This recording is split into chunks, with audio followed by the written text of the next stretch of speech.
Welcome back to the Daily Dribble podcast, guys. As always, I'm your host, Nick Zamet. Here joining me, Mr. Lee Hancock. Can I go say here? And joining us also, Mr. Roe Hancock. Yeah, nice to be here. The sun's just come up.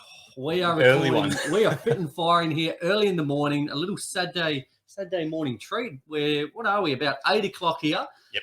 How's the energy, fellas? We feeling all right? I still got I walked in. I still got the sleep in my eyes. So. Lee looks so hazy walking in this morning. Looked like he just It's been Big one night of those, on the sesh, or no, just not even. It's just one of those days. It's one of the empty days. Not me myself, but I woke up, phone battery's low, got in the car, petrol's on the empty dial. Oh no, Light's about to turn on. But this is what we're bringing it up for. it can only go up from here. Can't it? Absolutely. It's been a funny old week, hasn't it? Well, it's been a good week, should I say, just in the sense for NBA fans.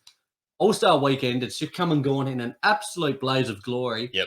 And that point serves as almost a little bit of a refresher. We had a few days without games, so it kind of gives us just a little more wind in the sail to carry us forth towards the playoffs. Yep, it does. On today's show, we're going to discuss everything from All-Star weekend. We'll touch on a few quick odds and ends, and then we'll just discuss a couple of points.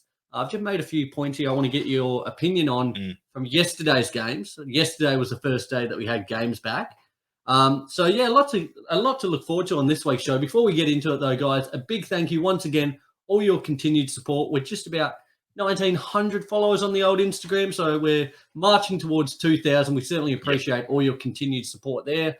As well, YouTube, Twitter, Facebook, Instagram, TikTok, all the support. We love it. We can't thank you enough.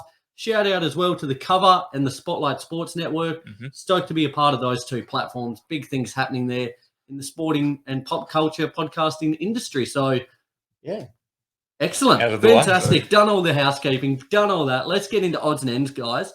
Probably the biggest point in my mind is that Chris Paul, with a broken thumb, he's set to be out. Well, set to be reevaluated in 6 to 8 weeks. Now, this is kind of quite, I guess, pivotal in the sense that the regular season only has 7 weeks to go. Yep. So how do you think, Lee? Were you quite surprised? I know we'll get into All-Star weekend shortly, but he's still suited up for the All-Star game. Yeah. Now, granted, he only played with his left hand, but was that still quite surprising? At first I was like, oh, why is he doing that? But then I heard he was just coming on to try get an assist, and everyone was aware of it. So it didn't surprise me once I knew the circumstances, but it kind of makes me reevaluate that question you asked last week. What was it? That was in my notes, 67.5 wins. Yeah. So that changes it a bit because he's probably, if there's someone you don't want to go down, it's Chris Paul. He's the most vital cog in that Phoenix Suns roster. They're still going to make the playoffs, but still going to clinch that number 1 seed. You'd expect, bar them falling off an absolute cliff. But for yourself, Ro, how did you find this one? 6 to 8 weeks just to be reevaluated. So it could be longer that he's out for. It could be, and he's an older body as well. So I think we should be going with the longer time frame in this case. It's intriguing for mine though, because we haven't really seen the Suns over the last few years without CP3 for long periods of time. He's been a constant, and he's been, one of, if not the reason that they've been so impressive over the last few years. So I'm really intrigued to see how they perform without CP3. Devin Booker is going to have to go to another level. I think that just goes without saying. The good thing with the Suns, as we were mentioning last week, though, is that they've got so many guys who can step up and so many role players. And they've done all the hard work early as well, just in that sense of going for that number 1 seed. They're not well, for the most part, they've pretty well signed it up. So they've done all the heavy lifting early, which is set good themselves up, haven't they? Do you think Devin Booker now? Yep. Do you think he could be a case for finishing top 5 in the MVP voting? Given the Suns will have the number 1 record overall, given that he's probably going to put up some massive numbers over the coming few weeks. I think from most reports throughout the year, he's been top 10. Could he make a jump towards the top 5? Do you think? I think so. I think I checked the ESPN's ratings this morning. It was about a 6 or 7. So was he really? And that surprised me as well. With CP3 down, he's going to have to explode. Yeah, I agree. I reckon it's going to be highly dependent on how they go to finish the season. They don't want to be falling too many positions, or else he won't be in contention. But I reckon if he can bring them home strong, he'll be in and around the mark. Another player set to miss a bit of time, Yusuf Nurkic, will be out for 4 weeks with a left foot plantar fasciitis. Now, I'm starting to lose quite a bit of faith in him, as many are. He's had a torrid run of injuries over the last few years, hasn't been able to find, I guess, consistent game time and consistent performances. So I guess for this Blazers team, they're almost fighting too hard at the minute. They're still hanging on to that 10th position.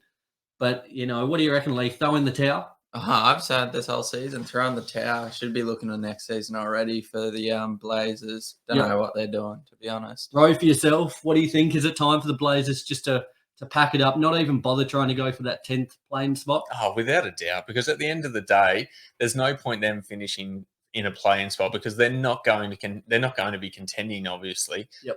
So I think they have to set themselves up for quite a valuable draft pick next year. Would it be good though, just in the sense that the draft, I guess, lottery, the odds have kind of leveled out a little bit? Would it be good for players like Anthony Simons, probably in particular, for that young stud they've got to get, it's not going to be playoff repetitions, but get a couple of reps potentially in a playing game in these kind of must-win, do-or-die games? I see what you mean. I think it's super important for these guys to experience winning culture.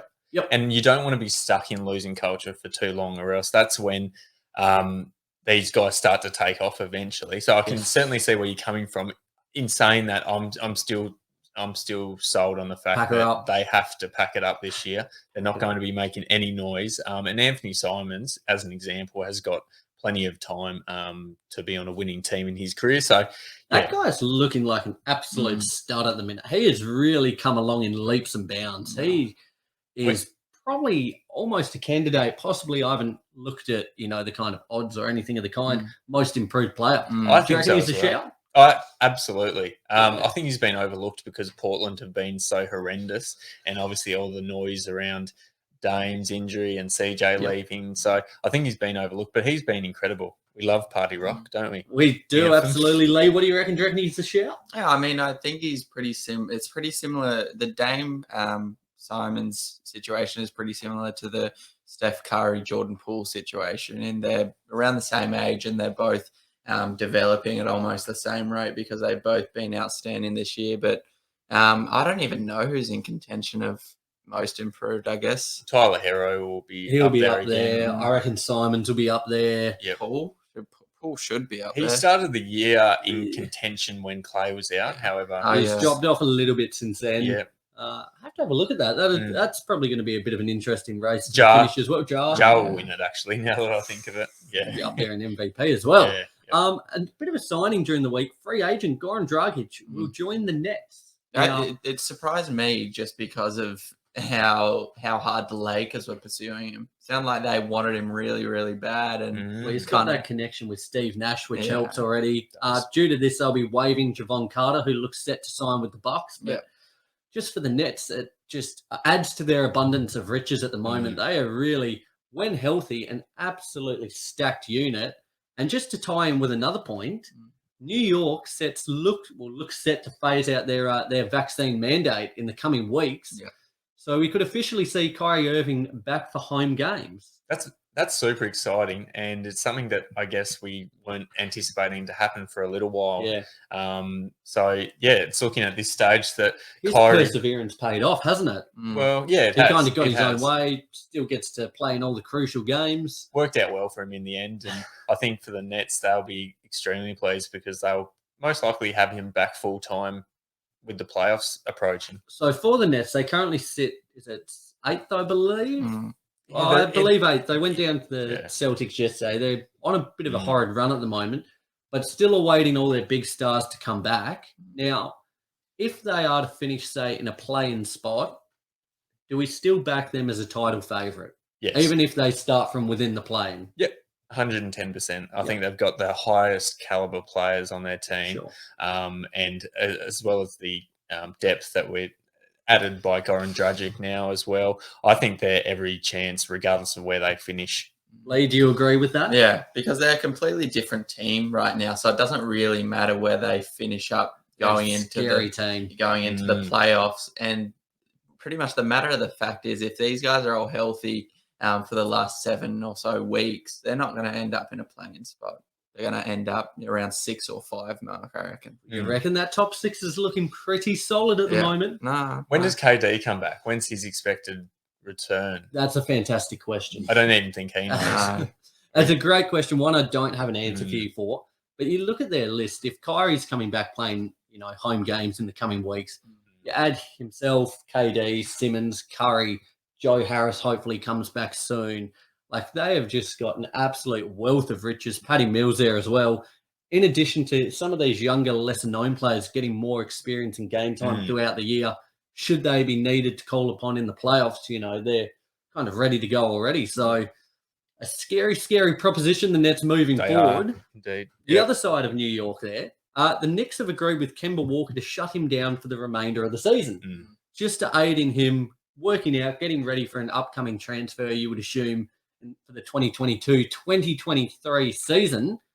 Now, how do we feel about this? Do you think this is the right move for both parties, or do you think it would have been advantageous to see Kemba continue to play? I don't know. I didn't really take this news into account, just coming off that news early in the season when they were like, Kemba's off the roster for the rest of the season. And I was like, okay. Then he came back to starting and then he came back. So and he was Eastern Conference Player of the Week. Yeah, so it wouldn't even surprise me if he came back. I took this news with a grain of salt, to be honest. Sort of in the same boat, to be perfectly honest. Like, I saw this and I didn't really look into it too much, but I think it makes sense because I reckon the Knicks are quite happy to let him go at the end of this season. And I reckon, what do you guys think though in terms of Kemba? Does he still present value to any team, or is he over the hump now? Like, are we done with seeing anywhere near the prime of Kemba? Obviously, the prime has passed, but can we get value out of him still? It's such a funny one, isn't it? Because he was really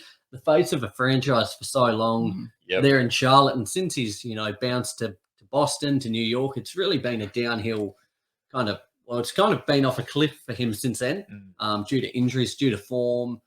I'm just trying to run through teams that I think he could work with, and it's really it also hurts when you bit of a struggle when you're injury prone like he is as well. Like, I think at full health he would obviously present some sort of value, but I worry about his injury proneness, if that's a word, because he's been on and off the court for large stints the last few seasons. Well, before just that trade deadline and the Mavs got Spencer Dinwiddie, I could have seen a world in which Kemba would have fit in quite well alongside Luka. Didn't have as much, scoring responsibility, but, Kemba's still got great passing vision and things of the kind just to help facilitate, as that other guard alongside Luka. So that could have worked okay. I don't know how that kind of fits now that Dinwiddie's there, but I still think he can provide value to a team, just not on the contract befitting of a superstar. No.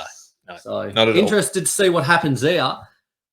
The man, the myth, the legend, LeBron James, during the week, he has said that he's going to go wherever Bronny James goes. Yeah. Now, this is quite interesting. From all reports, Bronny, early as it is, was expected to be a second-round pick. But I think a lot of teams now are weighing him up as a first-round pick just to get that other carrot of LeBron James over there. Is this not tampering, but I feel like it's pulling some kind of strings, It's just it unprecedented. It seems not legal in the NBA to say that. Well, it looks set. It's, certainly not a given, but I reckon we could well see, as bizarre as it sounds, LeBron James in OKC. Yeah. How's that? With the abundance of picks they've got over the coming years, in particular, is that the 2025 draft that Bronny comes in? He's a few years away, I think. Yeah. So, with the abundance of riches they have there in draft assets and picks, could we see, how bizarre would that be to see LeBron James suiting up in OKC? During the week, he sang the praises of Sam Presti, spoke of how well they've recruited, from Josh Giddey, all these other players. Would that not be an incredible sight? Do you think it's feasible? Talk about a big three, though. Giddey, LeBron, and Bronny. That's unbelievable. Do I think it's feasible? Yeah, I certainly do. I think they've got the picks to make it happen. They can sort of decide their own future, OKC, at this point. Looking at odds, they would be the favourite, wouldn't they? Just based on how many picks. They'd have to be. That would be incredible. I saw an interview with LeBron where he said he would never, ever go to the Orlando Magic. He said he's got PTSD after the bubble, and I can't blame him. But if Bronny gets drafted there, does that change things? Will he be going to Orlando if Bronny goes to Orlando? I tell you what, it's going to be such a fascinating draft, that. Lee, what do you reckon? Bron in OKC? I can see it happen. Like you said, it's probably most likable with the picks they have. But what if, like, one of these superstar teams gets him? What if, like, a Golden State Warriors or a Milwaukee Bucks got him? Pack her up, I reckon. And then LeBron's going over there. That's the end of the league after that one. Well, another budding star on the rise at the moment, a man I've spoken about extensively, Dyson Daniels. Oh, Double D. All-Star Weekend, he made an appearance there, but his stocks have risen quite considerably. Per Jordan Schultz at Yahoo Sports, on his latest board, he had him 24th. After All-Star Weekend, he's got Daniels up to 6th. What? Jesus. So he's really had a bit of a showing out, and That's I keep saying keep an eye out for him. I think I said top 5, possibly look out for. Yep. But his stocks are certainly on the rise. He's starting to turn some heads, and it's awesome to have. We had a few of the G League Ignite players just having that platform to kind of show themselves over All-Star Weekend. Nothing but beneficial, and kind of evidenced by Daniels' stocks rising there. So are you telling me that Daniels has jumped 18 spots after a few days? That's what I'm telling you. Per Jordan Schultz. Hey, Jordan, I reckon you're on the money. I love Dyson Daniels, particularly after you sort of picked him up and noticed him. But that's crazy. 18 spots. He's on the rise. He's making He'll waves. be number 1 by next year. Yeah, no, I tell you what. Don't worry about Chet Holmgren. No. Dyson Daniels on the rise. Double D. Love this guy. Fellas, do you have anything else from the NBA? Mm-mm. Perfect. I've just got 1 or 2 notes here from the NBL. Do you want to shine a light? Normally, a lot of our NBL talk consists of the Tassie Jack jumpers. This week is no different. I'd be surprised if it was. Well, last Sunday, they beat the Illawarra Hawks 96-86. Huge. In what was an absolutely incredible game, just due to the fact they equaled in league history a record 22 threes made throughout the game. Josh Adams finished 8 of 11, 28 points, 4 rebounds, 4 assists, but equaled the NBL record, 22 threes in a game. In their first season, inaugural season. Absolutely lit up the Hawks. They got a big game against the Brisbane Bullets tonight, followed up by playing the Perth Wildcats on Monday. But just wanted to make note of that. Like, it was just an incredible performance. And, as we've said last week, doing it without Will Magnay at the moment, really lacking a bit of size. You've got players like Fabian Kreslovic, a couple of other big hitters here and there, but they've got, this outside talent is just phenomenal. It's you crazy. Pair Adams alongside Ken Steindl, Josh Majette. Like, they are a force to be reckoned with. Possibly a win tonight against, an underperforming Bullets. Nathan Sobey's still on a minutes restriction. Big game against the Wildcats down here in Hobart on Monday night. Huge. It is huge. So they could be climbing up the standings once again shortly. So keep an eye out. And let's see what they can do from behind the arc tonight. We have said this about Josh Adams, though, throughout the course of this season, haven't we? He's not afraid to let it go beyond the arc. And goodness me, he was certainly not afraid the other night. He kind of started the season a little bit slow, and it kind of coincided with the slow start to the franchise. He's finding some really good form now and just is playing with such confidence. When he's in a purple patch, he's quite difficult to stop, isn't he? He is. But on the other side of that, when he's down in the dumps, he's quite hard to watch. But we don't look at that as much as his great performances, which obviously he's had a few of recently. I did hear per Jacob Chance, the assistant coach at the Jack Jumpers, we won't be making an offer on Aaron Baines. Unfortunately, it would have been nice to see him down here just to kind of supplement what Will Magnay's doing. Just circling back to Bronny, how about a season in the NBL prior to going into the big league? Don't worry about the college route. We keep saying this, don't we? We saw what it did for LaMelo, Josh Giddey. We can't rule that out. That cannot be off the cards. Lee, I'm ruling it out. No, I was just about to say, you're still kind of working up to the NBL.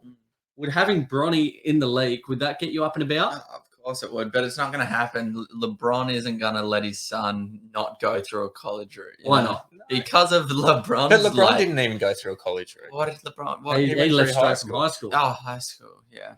So what do you reckon, Lee? Come on. No, it's not going to happen. It'd be fun, but it's not going to happen. What if you're going down to Tassie, though, seeing Bronny? Stop it. I tell you what, they've only just finished the stadium redevelopment, so they'd have to pull it down and make it bigger. They would have to rejig it because the crowds would be pumping. We'd be having to watch it from the car park, I reckon. Absolutely. Fellas, Exciting. odds and ends done. Let's move ahead to All-Star Weekend. Daily Dribble. So it went in an absolute blaze of glory, didn't it? Now, I can't believe it. It came, it went. Here we are nearly a week on from the fact. What we're going to do today, though, is just quickly discuss a few of the different points, the dunk contest, 3-point contest, All-Star game, just give our thoughts on it, how it all went down. We might start, fellas, with the dunk contest. Now, Get it out of the way. that's what I'm thinking. It was arguably the worst of all time. I'd say it was the worst. It was the worst. Without any doubt. Yeah. Yep. The amount of cock-ups in this was it's just incredible. It really was. The actual completed dunks were ordinary at best. So the actual field was Jalen Green, Obi Toppin, Juan Toscano. I can't. Juan Toscano Anderson, and who's our other mate? I've just gone blank. Jalen Green, Obi Toppin, Juan Toscano Anderson, and Cole Anthony. Cole Anthony. You see, that just it was so forgettable. Oh my god! And that just shows where we're at. As soon as it happened, I've tried to forget about it. Yep. I thought for the first round, Topin's dunks weren't actually too bad as a shining light. The final was Topin against Juan Toscano Anderson. He did Juan Toscano Anderson. I'll just call him JTA. Yep. His first dunk was a 39 against Obi's 45, so it was almost effectively over there. It was. But on the second dunk, JTA didn't even put it down. Like he had a couple of attempts and missed them all. Yeah. And it was really it was ordinary. Did you guys see the video of Kareem packing her up early? I didn't, but I'm not surprised he did. I think it might have been after Jalen Green's dunk. He just turned away and walked off. Early night for old man. Obi's final dunk wasn't too bad. Under the leg, he kissed it off the backboard and dropped it in. Got a score of 47, clinched the trophy off that. Don't want to talk about this too much, the actual dunk contest itself. Just want to more speak about what do you fellas think we can do to fix this? I don't know. The thing with Topin's dunks were they were impressive, like what he was doing, but I'd rather a less impressive dunk and they throw it down with authority, because that's what gets me out of my seats, hearing the rim rattle. That last dunk off the backboard, he pretty much just threw it in. I did quite enjoy that, in fairness. I given it was a pretty low bar that was set throughout the contest, that was probably the highlight out of them. But so for me, I think for the dunk contest, what they need to do, they need to incentivize it more. There needs to be some form of prize money, and possibly for the 3-point contest, all that as well. Like whether they say it's $1 million, purse at the end of it, or something to incentivize it. Another option, listening to the No Dunks podcast during the week, which they mentioned as well, participants have to be made up of players within the All-Star game. That would make it interesting. If you're in the All-Star game, a prerequisite is that you've got to, have another moment in All-Star weekend, whether it's the 3-point contest, the dunk contest, you've got to double up. Yeah. I think the more likely scenario, in my opinion, is some sort of incentive in terms of either a cash incentive or also, paying some money to a charity of theirs, because at the end of the day, we know these blokes are loaded. I don't think even if it's $1 million, like it's a lot of money to the average Joe Blow, but to these guys, probably not. If it's going towards something that they're passionate about, I think that might be the way to go. And it will make the league and the players look more favourable as well, as opposed to saying I'm only here because of the bag. So I'd be only there because of the bag. Oh, we know you would, Nick. But I think these guys would be more than happy to dish it off to a charity. Well, okay then. Let's change tunes a little bit. So just during the week, just thinking about this, if you had to create your own dream dunk contest for next year, 4 entrants, the only kind of little rule on it is it can't be players who have been in the dunk contest before. It's a tricky one, and I reckon we might have a few. I reckon we've got a few similar names here. Let's just rattle off the same. So Miles Bridges, weve all got Miles. I don't. Are you serious? What is wrong with you? No. Okay, Ja Morant, we've all got. We've all got Ja Morant. Obviously. Okay, I've got Miles. Okay. Who do you have? So you rip through your 4. I don't have 4. I've got Ja and Miles. I need that. 2-man contest.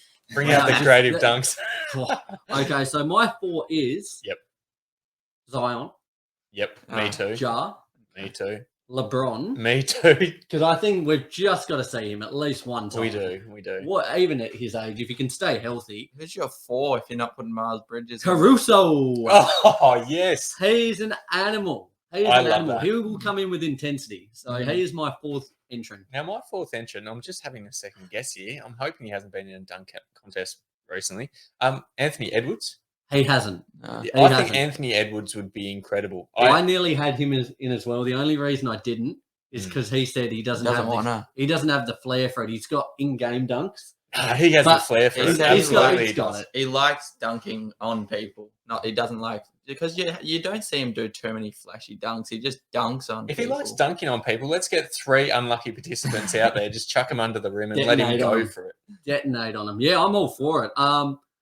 So there you go. Who are some underrateds that we haven't mentioned? Well, I found this quite hard because a lot of just taking, I was looking at, your Donovan Mitchells, your players like that, but they're all players who have been in it. Yeah. I'd love to see my 4 go up at it. Okay. Hypothetically, who wins that one? I think in your hypothetical situation. I think you've got to say Ja. I think it'd be hard to go past him. Just based on my 4, who would you have? Yeah, look, Ja was the first to mind anyway, so I think he has to be in 1. I hope he doesn't turn into a LeBron and not feature in any over the course of his career. And we need him to do it before he gets too good. Like if he's, next year almost an MVP favourite, that's when they start to look away from it. So we need him before he gets too good. Do you know the real problem with the dunk contest, though? Yeah, what do you got? The real problem is the fact that Aaron Gordon and Zach LaVine have already been in it. The bar has been raised too high. It cannot be reached. If it's reached, again, it will be the best dunk contest in history. But I don't see it happen. It's hard to come up with new and inventive dunks. Just for the fact you look at, every dunk contest now has someone jumping over someone else. It's hard given that Taco Fall's been jumped over already. So anything, anyone shorter than that's almost seen as a downgrade. Absolutely. It is hard. I do almost feel a level of sympathy that they've got to try and come up with new and inventive ideas. But this is my thing. Why do they need to? I don't mind if they throw down a couple old school dunks in like the early dunk contests. I'd like that. And they do that sometimes.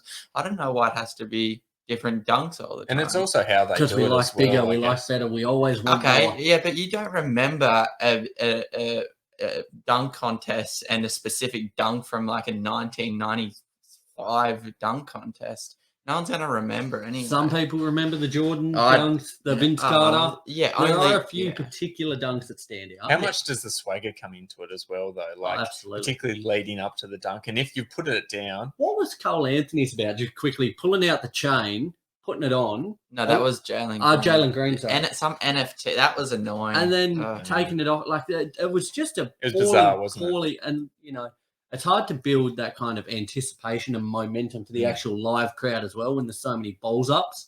As D-Wade said, it was just a 6, wasn't it? The whole contest. He was the best part of the dunk contest, just trashing on it. To be honest, I'm glad they went that route and just embraced bashing on it. Yeah. Because if they tried to kind of be like, oh, that was good. That was awesome. JTA's just missed a plain dunk. That's awesome. Everyone would have been flat. I just loved Shaq. I was like... Yeah, Shaq summed up what we were all feeling. Well, Shaq's seen some of the best dunk contests of all time. We picture him back when Vince Carter, had that amazing dunk contest and he had the old school video camera out. So that must have seemed like an absolute pile of rubbish in comparison. Absolutely, fellas. The 3-point contest fared a little bit better. I'll just rattle through the round 1 scores, and then we'll have a bit of a discussion about it. Just quickly, you might need to chuck on the shades in a second. I was going to say, we might have to do something here. The early morning podcast, we got the sun shining right through today. It's a little bit bright. Might get my man Lee. Where's it even coming from? Oh, how are we going to fix this? I think we might be okay. Lee's to the rescue. But there we go, mate. I think you fixed it. Yeah, good stuff. There we go. Radio. Thank you for that. I tell you what, it's making you look extra white. I look today, like an extra out of bloody Twilight at the moment. Not great. Oh, Twilight. What an incredible movie franchise that was. Said no one ever. So the 3-point contest, round 1, Desmond Bain, 18 points. CJ McCollum, 19. Really struggled on his money rack. Yep. Luke Kennard really caught fire in his to finish with 28 in round 1. Levine struggled as well with 14. Paddy Mills, 21. Carl Anthony Towns, 22. Fred VanVleet had 16 and Trae Young, 22. So the final round consisted of Trae Young, Luke Kennard, and Carl Anthony Towns. Yep. Cat was the first cab off the rank. Dropped 29. Yeah. Now, that was a pretty phenomenal performance. Trae Huge. followed in behind him with 26 and Kennard as well in equal second with 26. So, Carl Anthony Towns the winner, 29 points. This was the highest ever final round score. The highest ever score, Steph Curry, 31 points across the whole tournament. But 29 points, it really, often Cat refers to himself as the greatest big man shooter of all time. Yep. This has helped support that a little more so, hasn't it? It has. Oh, it made it so much better as well. The fact that he had the lowest odds to win the 3-point contest, and it also just solidifies the fact that he's one of the best big men in the game at the moment because he can do a bit of everything. He's elite inside, and he's also shown that he can light it up from outside the arc, which I think as a big man in today's game you need to possess. But it was so good to watch that. Did you enjoy the 3-point contest as a whole this year, Lee? I mean, it would have been better if Steph was. He would have just taken it away again, though. But I did love. I loved the ending. Just to see a big man in general win the 3-point contest. When do you ever see that? Never really. Yeah. And yeah, it does solidify that he's probably the best big man shooter in the game today, all time. Questionable, maybe, but definitely in today's In terms game, of pure big men, like we look at like KD, he's a big man. But he's not classified as a big man. Yeah, Dirk as well. Yeah. He's one of, if not the best big man shooter in the game today. It was quite surprising though, wasn't it? Just as still battling a little bit with injury, but how poorly Levine did. How I thought Fred would struggle a little bit. Just he's better with a little more time to kind of wind up and line things up, whereas this kind of quick release isn't really his strong point. But, the Lukey Kennard in that first round, he was lights out in the second half of it. Yeah. Just quickly, though, how do you guys feel about the dew ball? Like that 3-point ball, is it? 3 points. There's 2 in each round. Do you like that concept? I think at the end of the day, it's just an advertisement, though. Oh, it is. It is 100%. Like 100% gimmicky, but it I is feel gimmicky. like they've almost stepped it in a bit. Like I swear over the last year or two, I was a little bit further back. It's been a bit deeper, hasn't it? It felt a bit like, I don't know if it was just my eyes playing tricks, but it felt a bit closer this year. Yeah, might need to get the steps out there, see how many steps back it was, because I agree. It looked like it was a bit more achievable this year, but for me, like when I went over to the States, I was so surprised to see how far back even the 3-point line was, let alone the dew ball. So I would have been doing a full court heave to get that there. Where would you guys have your money rack? God, money rack would be, it'd be left-hand side, like diagonally, Okay, yep. So not in the corner, on the diagonal. Yeah, yep. Mine would be on the right diagonal as well, I reckon. Yeah, I don't know. This is hard. I was thinking like left corner, but I'm almost thinking either where you were at, Lee, on that kind of that left diagonal, or straight from the top. Straight from the middle. Straight from the top. That's keen. Yeah, just so I've got the ability to bank it in as well. Yeah, I don't mind that. Just to give myself a. I tell you what, it's been a while since we've hit the courts, fellas. We have to start putting some. On reps that up. note, go watch it. We have a YouTube video. I can't remember what it's called. Don't watch it. It's a 3-point. Us guys compete in a 3-point contest. I'm not going to tell you who wins. There's a punishment at the end. Search up the daily dribble. I don't know, 3-point, and it'll probably come up. Excellent. Thanks for that. Jeez, Rosie. Well, you might need to sort me out here. Put that down a bit. Where the other blind might be the one to go. Yeah, just this one over here. Yeah, we're having. Sorry for our audio listeners out there as well. The sun is absolutely. Oh, there we go. There we go. Now we're in business. I can see. I tell you what, how good is the lighting on this episode? I was about to get the Ray-Bans out. Good Fellas, stuff. we had the skills challenge as well. Yep. Now, it was a bit of a new format. The Team Cleveland won this one against Team Antetokounmpo and Team Rookies. Yep. So a compromise of a shooting aspect, a passing drill, the relay round, and ended with the two, I guess, final teams in a half-court shootout. So in the half-court shootout, it was the Cavs against the Rookies. It took the Rookies 9.9 seconds to make a half-court shot. Cade Cunningham banked it in. The Cavs did it in 5.5 seconds off Evan Mobley. So they took out the competition. How did you guys like this format? So, as opposed to just a normal skills challenge done by the individual, kind of a knockout competition, just of that relay. Did you enjoy this team format, having a couple of different components to it? Yeah, I enjoyed it very much. So actually, definitely compared to the ones we've had in the years before. Yep. I kind of just remember whatever once the bonus one Last year, was it? Was it last year, the year before?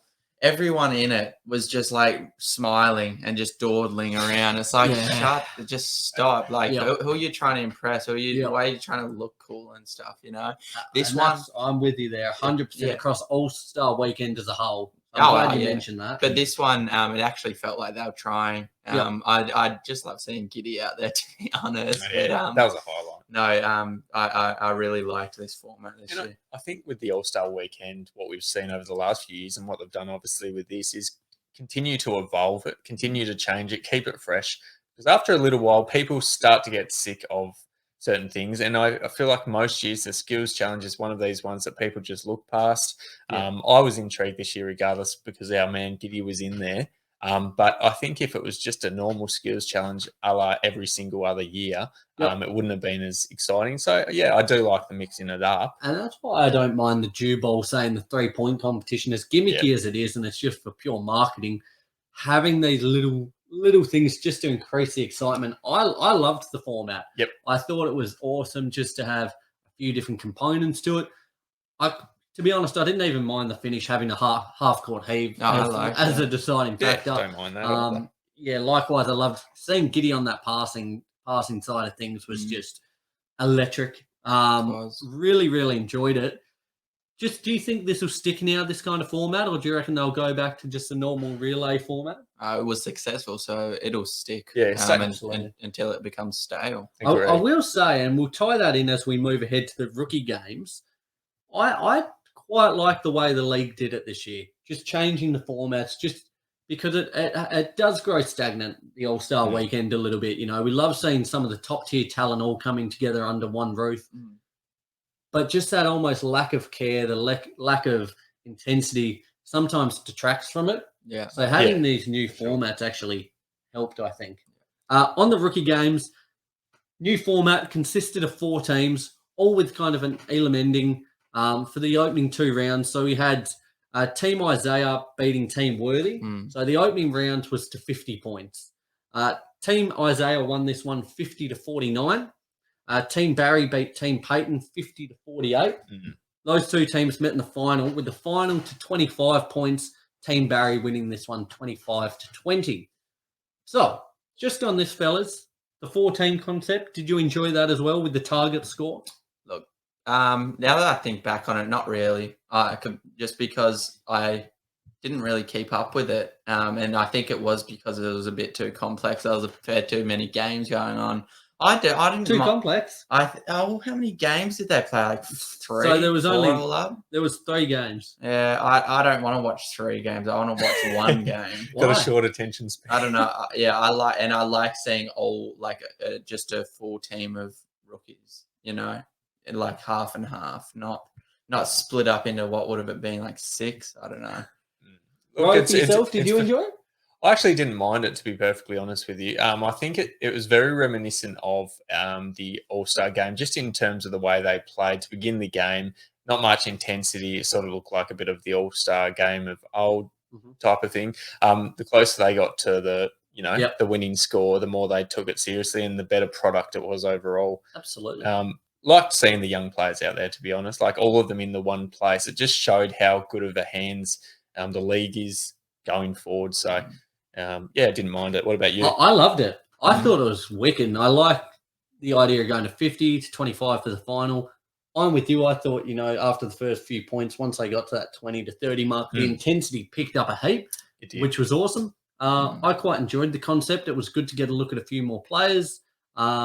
Just quickly, I'll pose this to you then. Did you enjoy, having the rookies, having the sophomores, and having a few G League Ignite players? Like, I kind of enjoyed the fact that they went that route. More eyes on players like Dyson Daniels, I quite enjoyed the way they went about it. I agree. Again, it's just a matter of mixing things up, chucking a few things differently, even if it's a few G League players. Because the rookie game grows stale, doesn't it? Like, was it last year or the year before? Last year where they had Ja Morant, Zion, and it literally down the end there was no consistency. It turned into a dunk contest. Yeah, That's right. Yeah. As cool as it was, I hated that. Yeah. It's just, at least this brought a little bit of intensity to it. I think I just like, I was a bit turned off it as well because I like having one team to pick out of 2 teams. I don't want to pick one team out of 6 teams. There's only 4 teams, mate. 4 teams, yeah. So one out of 4, and you can really root for your team to make it through the first round, to get through to get to the final. Maybe I'll give it another chance next year. Something that stood out massively to me, though, was imagine the glove as your head coach. Did anyone see the glove on the sideline? That guy has not lost an ounce of intensity. How passionate is he? And I love to see it. And that's so awesome. Good. It was that's so good. Wicked. He's a goer still, isn't he? Oh, he is. Absolutely. And that's what you want to see over All-Star Weekend. So, slightly intimidating, I would guess, as a player, but awesome to have that level of care factor still. Get him into a head coaching role ASAP, I reckon, or even an assistant coach. He would give you that rev up, that's for sure. My word, he would. Yeah. Fellas, let's move ahead to the big dance, the All-Star game. LeBron. No, let me start it. Here we go. What do you got? I thought Shaka Khan's national anthem was bad. Did we see Macy Gray's national anthem? These guys can't catch a trick. Yeah, ordinary. Won't lie. It's got nothing on Nick's favourite, Demi Lovato, ain't it? She's got pipes. It's got pipes for days. It's almost tradition to just trash on the national anthem singer because they're always so terrible. They always such a shame because I keep saying this. I've said this multiple times. Our national anthem here in Australia sucks. It's awful, isn't it? I feel like when I hear the US one a lot more, I just want to stand up and put my hands right here. I find it a lot more impactful, a lot more powerful. You just want to play ball when you hear the end of it. Star Spangled Banner is an absolute fire-up tune. Actually, I've got a game today for soccer. I might just hit that on the old repeat beforehand. The thing is, they're always trying to do some alternate version of it, trying to do too much with it, alter their voice and trying to make it unique. Give me good old classic Star Spangled, and I'll be happy. So we've had you want a Demi Lovato rendition too, don't you? Oh, it'll be better than Shaka Khan and Macy Gray. Okay, who's the worst out of the Fergie, Macy Gray, Shaka Khan? They are 3 of the worst all-time. I'll give it to Shaka Khan. Yeah, Shaka Khan's was almost that was brutal. It was inaudible, wasn't it? It was shocking. Didn't know whether to laugh or cry. Yes, yep. Oh dear. On the actual game itself, go ahead. Team LeBron, the GM, as he's been referred to, is now 5-0 as captain of the All-Star game. Yes. He picks some unbelievable teams. Yeah. It's really quite fascinating how he can get the best team every single go around. They won the game 163-160. Iconic ending. LeBron with the fadeaway in Cleveland. One-legged fadeaway to win it. Steph, MVP in this one, dropped 50 points, went 16 of 27 from 3. An incredible performance from him. It was what do you say about this guy? I think that pretty much ended his shooting slump. Yeah, I think that's well and truly over. 16 of 27 from 3. Are you kidding? He was just on video game mode. When he put it up, you're like, all right, it's going in. But just the one, I think it was just before the logo, he shot it, and wasn't even on the downwards trajectory, and he looked at Trae Young. It's such a sick move, isn't it? Mate, if you're that good that you can turn away, as LeBron said after the game, Steph's just one of those guys who, regardless of where he's shooting from, you think it's going in as soon as it leaves the hands. And on that night, I reckon that's pretty much what happened every single time as well. Dropped 50 points. A little bit of trivia for you fellas. Who has dropped the most games ever in an All-Star game? Points in a game. Yep. Points in a game. Most points in an All-Star game. Steph got very, very close. Oh, so Steph had 50, right? Yep. Okay. Who had more than that? I'll put a feelers out and say MJ. I'll give you a clue. It was 52 points. 52 So points. What era was it? Yeah, give us a little bit of it. Do you want me to give you the year? It was 2017. Oh, jeez. That wasn't long ago. Jeez. No. Who was that? Was that... It wasn't Russ, was it? No. No, it wasn't Russ. AD. Who? AD? Yeah, you got was it. AD, AD. yeah. AD dropped 52 in 2017. Okay. Steph got awfully close there, but what a phenomenal performance. What I loved, my kind of main takeaway was I loved seeing guys like Embiid and Giannis really play hard. Yeah. That's, to be honest, I don't care if Steph drops 50 or whatever. LeBron has a fadeaway. I just want to see guys play hard. Yeah. So do I. Because when you've got that level of talent on the floor, you want to see who the best of the best is. Yeah. And then they're not going to play as hard as they did in old All-Star games because they went hard when you had like AI and when you had Jordan. They just went harder than we go today in the All-Star game. Yep. But the thing with this new format is you're guaranteed a competitive fourth quarter, Exactly. which is the first half was pretty ordinary, I guess. Things really started to pick up in the third, and by the fourth, it was all action. Do you feel? I believe it has. I think this Elam ending has really saved the All-Star game because again, it was a product that had grown quite stale, especially by the lack of care. But I think just in the last couple of years since this has been introduced, has been a game changer for the All-Star game. It's reinvigorated it, hasn't it? It's like, as you said, it was sort of at the point where even though the All-Star game was obviously going to continue going forward, it was just getting boring. And it was prime examples of, even though it was funny at the time, we think back to when, like, I think it was Giannis coming full flight down the floor and Steph, laid down on just in front of the rim. That's even though that was quite funny at the time, you look back and you go, geez, it's probably not a great look for it just annoys me. Like it was funny. It was funny. It was a meme, but still. So do you guys are on board with this format? It saved it. It's here to stay? Yep. Fantastic. Yep. Fantastic. Anything else you guys want to mention from All-Star Weekend? Overall, out of 10, what would you give it? All aspects of it. God, how much did the dunk contest bring it down, though? A few That's points. Oh, look, overall, it was probably maybe a 6 or a 7, I reckon. Yep. If the dunk contest was better, I might have taken it up to maybe an 8. That was a blight on that whole weekend, in my opinion. I would say, I need to say something Might need to because take I just remembered how headphones off, annoyed man. by this I was. I know it was the 75th player anniversary thing. Yep. But that halftime went longer than the game, I swear. I forgot to mention that. Like, you didn't enjoy that? No. Seeing all these legends? No. I did enjoy that, but I didn't enjoy how long it went for. You just wanted a sort of quick snapshot, get them all out there, get them all off. Yeah, exactly. That was actually one of my highlights, to be Yeah, very I thought it honest. was pretty awesome seeing all those legends together. Highlight for me was seeing MJ and Rodman, MJ and LeBron, and also seeing the big three in Boston back together, Ray Allen, KG, and Paul Pierce. Yep. Don't know if they were just smiling for the camera, but it was quite cool to see them back after they've fallen out. Tell you what, Rodman's just a different animal, isn't he? Like, He he just hasn't doesn't changed. care. He, like, even the way everyone dressed looking pretty smart, and that guy, like, he's just a freak still. Yeah, he is. Imagine partying back, like, with him back in the day. Unbelievable. Would have you survived, Nick? I don't think so. No. I've never been a real big party goer. And I think even less. Come on. Come I on. think even less so now. I think now, like, it'd be one night and that would be the end of that me. might be it. In Vegas. Yeah. Might be staying there. Danger.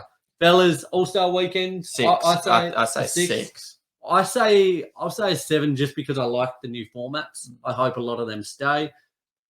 As like you, Ro, I would have said 8 to maybe not a 9, probably an 8.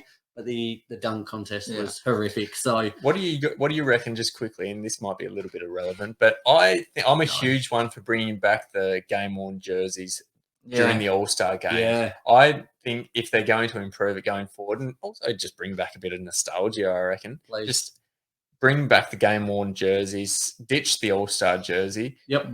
Don't need it anymore. I don't know why I'm they with don't, you. because it's so evident that the fans want that, and it's a thing built for the fans. I don't know why they haven't done that yet. But I will say just quickly on the dunk contest, last point, when you hit rock bottom, the only way is up, isn't it? So I truly I hope thought that last year when Anthony Simons and Obi Toppin was in it. Well, this When- couldn't go any worse than this year, could it? It surely couldn't. So next year is going to be nothing but positive on that front. Wouldn't So surprise me if they Could they get rid of it? Would they? No, I've heard I've heard people want to get them to introduce like a 1v1 thing, which is now sounds that would be sick. amazing. Yeah, I would be all on board with that. yeah. I just don't know what would deter people from going in it. I'm sure there's something, but I'd love to see that. Pride, getting Yeah, hammered in a exactly. 1v1, that would do it. Yeah. Fellas, let's move ahead. The Daily Dribble. Normally we do the week that was from the NBA. We're going to do just quickly a couple of points from the day that was. Yesterday in particular, saw the return of NBA games. Just a couple of quick points here that we can touch on real quickly. Mhm. Now, do you guys believe any other year you could look back over the last probably 20 to 30 years, DeMar DeRozan would be an MVP favorite? Without a doubt. He dropped 37 points, 6 rebounds, and 3 assists yesterday as the Bulls beat the Hawks 112 to 108. They were down late in this one. Couple of big plays from DeMar there. Had the 2-point, just living in the mid-range, had an and one, and really put the game to bed. Like, he would be, honestly, a favorite pretty much every other year, wouldn't he? He would. And I know you said just last game, but I took a screenshot of his last 9 games. Can I just read them out real quick? Yeah, Go please. for it. And this is points. 31, 45, 38, 36, 35, 38, 40, 38, 37. Like, what's going to cool this guy down? Because he's absolutely piping hot right He's now. playing next level basketball. Yeah. Like, he's phenomenal. And it's just, Giannis, Embiid, and Jokic are just having career years. So it really is almost taking away from what DeRozan's doing. But he's just a certified killer at the minute. Where is he on ESPN? I think fourth. He'd have to be. I think it'll be hard for him to go much higher, but any other year he would be probably the pick.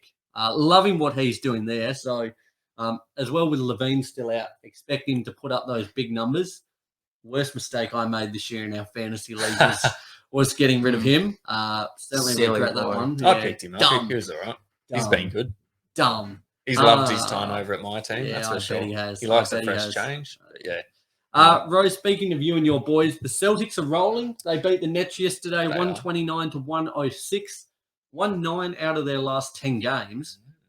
Sitting 6th in the conference at the moment. And saw just from a couple of reports over the last week or two that they're one of the championship favourites now of making it out of the East as well. Like, Who would have thought after the start to the season that they'd be considered a championship favourite? But are you sold on them? am I sold on them against the very, very best teams? I would say no, in all honesty. In a power rankings in the East then, Yep. Who would you have above them? Above them. Who would I have? I'd have Milwaukee. Yep. This is at their absolute best. Milwaukee. I think Brooklyn Nets at their best would beat us. Miami Heat. Philly. Who else are we missing at the moment? Bulls. I reckon the Bulls would take care of us. And then I reckon we're about the next best team there. Above the Cavs or on par? Above the Cavs. The Hornets probably take. No, mate, they've gone off a cliff lately. They have a tendency of just finishing the season absolutely god awful. They do, because they were in a real good position last year, and they found themselves in the play-in, didn't they? Yeah, they have gone off a cliff. Yeah, it's such a shame as well because there was so much excitement around them. They could, they're not making the playoffs. I don't think they're not going to be legitimate contenders for playoffs until they get a legitimate big man. 100%. How are you feeling about your contract, Lee? Good. No, I still love the Hornets. Haven't crumbled it up. Still should get in the plane, whereas with the Wizards, they're not making the plane at all. Just on the Celtics, though, I'm kind of with you. I see that the 5, that kind of big 5 ahead of them. I see them on about par with the Cavs for as good as they've been as of late. I'm not 100% sold on them yet. But certainly, they've had a phenomenal run as of late. Loving the way they're playing. As we said last week, the ball's popping more now. Defense. Defense is on point. So really excited about that. Speaking of the Cavs, having no LeVert, having no Garland, hurt them yesterday. They went down 106 to 103 to the Pistons. Cade Cunningham dropped 17 points, 6 rebounds, 6 assists.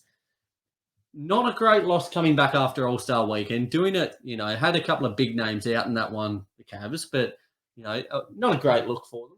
Not a great look. You have those little blights on your season, don't you? Like little blips from time to time. Yeah. So I don't think it's panic stations by any means, but certainly wasn't a great look. But Detroit, on the other hand, they looked actually quite promising. Quite competent. Yeah, There's excitement there, Mm. isn't there? Just in the sense, in the next few years, they've got some good pieces. Lee, do you think Detroit could be?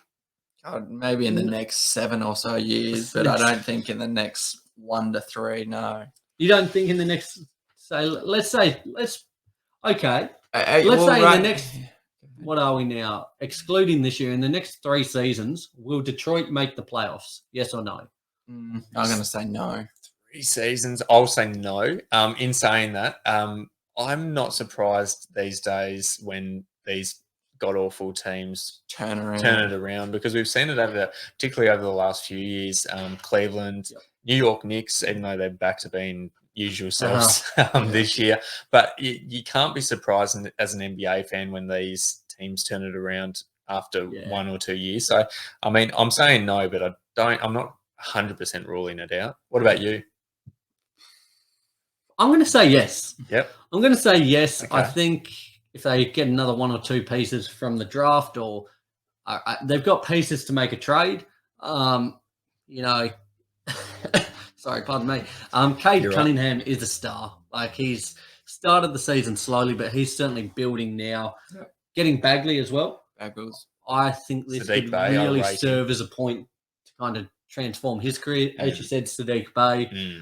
I'll say yes. Okay. Yep. I don't think they'll make a guaranteed playoff spot like a top 6. I think they'll somehow find themselves within a play-in and possibly jag a win. I'll say yes. That's my bit. If they're getting to the play-in, they're not beating whoever's in the play-in, in my opinion. Anything can happen in one game. Yeah. Anything can happen. Unless they're coming up against the Hornets, in which case, they'll take care of it. No, they will not. There you go. Well, I know for you and I, Lee, we've got a big 6 to 7 weeks coming up for the regular season now. Our team's in disarray at the moment. We're going to get things back on track. No AD for us Lakers. Ridiculous. So a lot relying on LeBron. Often we see Westbrook start to turn things on at this point of the season. So hopefully he can, find that form once again. But a lot of work to do. It all starts today against the Clippers. So hopefully they can get their season back on track. Absolutely. Fellas, been a massive installment today for the Daily Dribble podcast. Just before we wind it up today, I just want to mention something to you guys. Now, over the last few weeks, we've been mentioning a lot about Manscaped, and we've been mentioning our favourite products, which coincidentally is all of them. They've got a huge range of really incredible products, but there's one in particular that we've been discussing over the last few weeks. Now, this is the ball deodorant. Now, we've been mentioning over the last few weeks that this should be made into a deodorant if it hasn't already, because it's absolutely incredible. So what I might just do you want to just hold that for me? Yeah, mate. Look, I'm a man of innovation, so I might just pop it under the neck. I'm going to be smelling great for the foreseeable future. Thank you, Nick, for that. You're a sicko. Just smell my neck. Just smell it. Yeah, it's pretty good. It's pretty good in fairness. Look, the ball deodorant is absolutely incredible. Usually it doesn't go there, but it smells that good that it probably can. The whole scent that Manscaped offers, like I got during the week, the foot spray. How are your feet? I ordered the foot spray. It's phenomenal stuff. Yeah. It really is. This whole scent that Manscaped's put together, whether it goes on your balls, on your neck, as Rose just done here, on your feet. So this one here, the ball deodorant, crop preserver. This one's the Batman. This one here, this one's the Robin. These go hand in hand. They're absolutely incredible. Just have some of that. Smells great, doesn't it? I love it. Now, I love it so much. If you want 20% off these I think products, just quickly, that's my favorite because not only does it smell nice, it's real refreshing. Oh, I know. You could spritz it on your face. It's like such a I don't want to be that guy, but it's such a manly, woody spice smell. It's really good, and not spices in like Oriental. It's not like it's not oregano. It's but I know what you mean. I got what you mean. Now, if you want to get 20% off this, Dribble 20 down here. Put it in. It's such a good investment. You're going to just improve the way you smell, the way you feel. We've been saying this over the last few weeks, haven't we? You smell great, you feel great. If you for example, if you walk around and you're smelling terrible, if you've got terrible BO or whatever the case might be, you're self-conscious and you feel shocking. And but nothing worse than smelly balls, though. Hey, it's absolutely. And if you chuck some of this around it, I tell you what, you'll be feeling really good. My favorite products by far, I would have thought, particularly that ball deodorant. That code right there, Dribble20 for 20% off and free shipping, guys. Yep, love that. I love it. Good one. I love it. Manscaped hooking us up once again. But honestly, the foot spray, I got it during the week. The package came and I was like, the package just sells it, doesn't it? And it's great. It's great just to freshen up. Often, we're on our feet all day, aren't we? And we kind of don't realize how smelly they kind of get. So it's good to have something there to freshen them up with. Love that. Lads, massive episode today. Ball is now back after a bit of a layoff there. I tell you what, just quickly, make sure, I'm starting to dread, we're in this back end of the season now. Playoffs coming up. I'm starting to dread what life's going to be like when ball's over again. Just having a couple of days without games on it was really, what do I do with myself? I've actually got to be a human being and talk to people again. Yeah, that's incredibly sad thought, isn't it? But I feel like regardless of if the season's on or not, there's still plenty of happenings in the NBA. It's a game that never stops, which is why we love it so much. So, yeah, let's not think about that for the time being, though. Guys, big week of basketball coming up. Enjoy, the march towards the playoffs. We're certainly looking forward to it. A lot of action happening. Be sure to stay up to date with all of our socials for when the latest news breaks. Instagram, Facebook, YouTube, Twitter, TikTok. We certainly, as we've said, appreciate all the support. Use that code, the link in our bio, Manscaped20, the Daily Dribble20, should I say. Dribble20. Dribble20. Come on, Nick. Come on. It's still early here. Dribble20 Dribble20 for 20% off, and we'll talk to you next week. Till then, love you, bye.